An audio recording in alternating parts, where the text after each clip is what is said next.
بھارت کے وزیر دفاع نے کیا. آج تک کبھی ایسا ہوا نہیں کہ سڑکوں کے جو انوگریشن ہے یا افتتاح ہیں وہ وزیر دفاع کرتے رہے. لیکن بہرحال ایسے موقع پر بھارت کی دیدہ دلیری یہ ہے کہ کشمیر کے سلسلے میں امریکہ کی ثالثی نہیں برداشت کر رہا, اگنور کی. اور اب چائنا کے ساتھ جو تنازع بھارت کا ہے اس سلسلے میں بھی ڈونلڈ ٹرمپ نے کہا ہے کہ میں ثالثی کا کردار ادا کرنا چاہتا ہوں, اور اس کو بھی بھارت نے ٹرن ڈاؤن کیا ہے. ان تمام چیزوں کے پیچھے ایسے موقع پر جب عالمی منظرنامہ یہ دیکھ رہا ہے کہ بھارت مسلسل انسانی حقوق کی خلاف ورزی کر رہا ہے. انڈیا اور چین کا تو ایک پوری ہسٹری یہ ہے کہ 1962 سے یہ تنازع چلا آ رہا ہے جی لداخ کا, اور تقریباً کہا جاتا ہے کہ 488 کلومیٹر لمبی ایک مشترکہ ایک لائن ہے, ایک سرحد ہے جس کی بنا پر سرحد کے دونوں طرف انڈین اور چائنیز فوجی ہیں.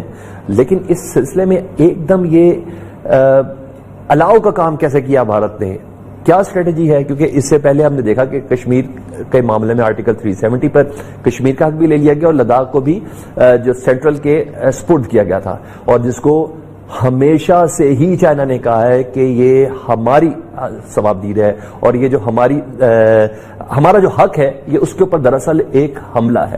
یہ تمام کوشچنز آج ہمارے سامنے موجود ہیں. بلکہ صاحب ایسے موقع پر جب دنیا کی سپر پاور یعنی امریکہ یہ چاہ رہا ہے کہ اس خطے کے ایشیا کے جو بڑے بڑے تنازع ہیں اس میں ثالث کا کردار ادا کروں اور یہ تنازع کسی حد تک ختم ہو جائیں, یا امریکہ کی نیت میں فرق ہے یا لہجے کی شد و مد میں فرق ہے؟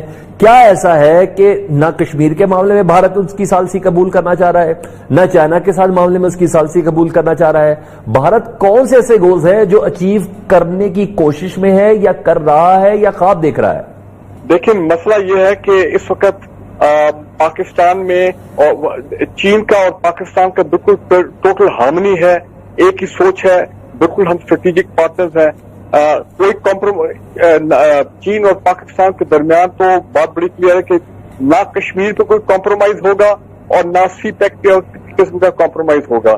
مطلب کہنے کا یہ ہے کہ چاہے امریکہ ہو چاہے ان کا فرنٹ مین بھارت ہو, اس علاقے میں جو اس خطے میں جو یہ چاہے گا کہ سی پیک کو ڈسرپٹ کیا جائے یا سیبوٹاج کیا جائے, تو یہ تو نہ چائنا کو قبول ہے نہ پاکستان کو قبول ہے. اور یہ جو بھی ریسنٹ جو معاملہ ہوا ہے اپنا لداخ میں, لداخ کو اپنے انڈین یونین میں مرج کیا, تو ظاہری بات ہے اگر آپ کو یاد ہو چین نے بڑا اسٹرانگلی اس کو ریجیکٹ کیا تھا. ٹھیک ہے قمر صاحب آپ بتائیں ایسے موقع پر انڈکلیئرڈ ایک سپر پاور کے ساتھ دو بدو ہونے کی جرت کرنا انڈیا کی اس سکی اور ضلالت کے باوجود, اور دوسری ایک ڈکلیئرڈ سپر پاور کا میڈیٹر کے کردار ادا کرنے کی پیشکش کو قبول نہ کرنا, بھارت کے ذہن میں کیا لگ رہا ہے آپ کے؟